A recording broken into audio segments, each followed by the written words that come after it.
ചെയ്യുന്ന സമയത്ത് നമ്മൾ മെഷർമെൻറ്റ് വെച്ചിട്ട് വാട്ടർ ലെവലൊക്കെ നമ്മൾ നോക്കത്തില്ലേ, കറക്റ്റ് ലെവലാണോ എന്നുള്ളതൊക്കെ നോക്കിയിട്ട് വേണം കേട്ടോ നമ്മളിത് വെക്കാൻ വേണ്ടിയിട്ട്. അല്ലെങ്കിൽ ഇത് ചെരിഞ്ഞു പോകാനുള്ള സാധ്യതയുണ്ട്. കറക്റ്റ് നേരെ തന്നെ വെക്കുക. അല്ലെങ്കിൽ നമ്മൾ ഇങ്ങനത്തെ ഒരു വുഡ് ഡെക്കോറൊക്കെ പിടിപ്പിക്കുന്നതുകൊണ്ടേ നമുക്ക് അല്ലെങ്കിൽ അത് എങ്ങാനും ചെരിഞ്ഞൊക്കെ പോയാൽ പിന്നെ അത് പാടായിരിക്കും. നമ്മളത് എഗെയിൻ അത് പറിച്ചിട്ട് ഇത് വെക്കുമ്പോഴത്തേക്കിനും കുറച്ചൊന്ന് ആകെ ചളകുളമാകും.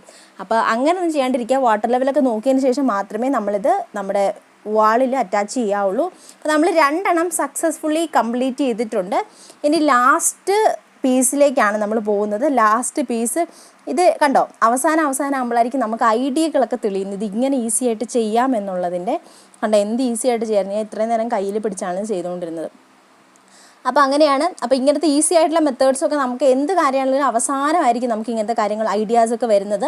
അപ്പോൾ നിങ്ങൾ ഇങ്ങനത്തെ സാധനമൊക്കെ വാങ്ങിച്ചിട്ട് നിങ്ങൾ ഇങ്ങനെ ഒരു വീഡിയോ നോക്കുകയാണെങ്കിൽ നിങ്ങൾക്ക് കുറച്ചും കൂടി ഈസി ആയിട്ട് ഈ ഐഡിയ ആദ്യമേ തോന്നും.